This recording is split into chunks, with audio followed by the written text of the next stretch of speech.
সাদা রঙের একটি মাইক্রোবাসে করে আসা দুর্বৃত্তরা ফিল্মি স্টাইলে সোমবার রাত ৯টা ৮ মিনিটে অস্ত্রের মুখে জিম্মি করে অপহরণ করে দুপচাচিয়া লোটো শোরুমের স্বত্বাধিকারী পিন্টু আকন্দকে। সিসিটিভি ফুটেজে দেখা যায় মাইক্রোবাসটি থেকে 4 জন দুর্বৃত্ত নেমে আসে। সবার মুখ ঢাকা ছিল।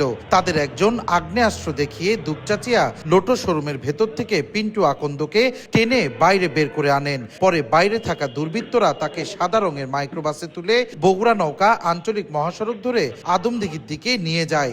ধারণা করা হচ্ছে পথেই মাইক্রোবাসের ভেতর পিন্টুকে শ্বাসরোধে হত্যা করা হয়। এক পর্যায়ে পুলিশের উপস্থিতি টের পেয়ে আদমদীঘির শালগ্রাম এলাকায় মাইক্রোবাসটি ফেলে রেখে দুর্বৃত্তরা পালিয়ে যায়। তবে ঘটনাস্থল থেকে পুলিশ মাইক্রোবাসের চালক সানোয়ার ও একজন সন্দেহভাজনকে আটক করেছে।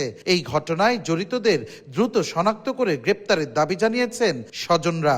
রোজকার সাধারণ খাবার এখন হবে অসাধারণ। প্রাণ স্বাদের মশলা, স্বাদ বাড়ায়, ঘ্রাণ ছড়ায়। গতকালকে আমার ভগ্নিপতি, আমরা একসাথেই ব্যবসা করি আর কি, অনেক দিন থেকে আমাদের কয়েকটা শোরুম আছে, দুপচাচিয়াও আমাদের লটো শোরুম আছে। আমার এই ছোট ভগ্নিপতি এটা দেখাশোনা করে। আমি ঢাকাতে ছিলাম গতকালকে, তো ঢাকা থেকে হঠাৎ করে আমাকে আমার বড় ভাই সিসি ফুটেজ দেয় যে আমাদের ভগ্নিপতিকে কেউ কিডন্যাপ করে নিয়ে গেছে। আমার ভাই এত ভালো, এই দুপচাচিয়ার কেউ বলতে পারবে এটা কারোর খারাপ সম্পর্ক। আমাদের বাড়ি আদমদীঘি, এখানে এসে আমরা বিজনেস করি। এই ধরনের অনাকাঙ্ক্ষিত ঘটনা সঙ্গে সঙ্গে পুলিশ জানার পরে তৎক্ষণাৎ একজনকে গ্রেপ্তার করতে সক্ষম হয়। আমি আশা করি দ্রুত এর সঙ্গে যারা জড়িত তাদেরকে ধরতে। পুলিশ বলছে আটক 2 জনকে জিজ্ঞাসাবাদ চলছে, তবে এখনো হত্যার কারণ নিশ্চিত হওয়া যায়নি।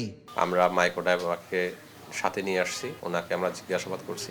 বাকি অন্যান্য কার্যক্রম চলমান আছে, প্রকৃত সত্য উদ্ঘাটিত হবে।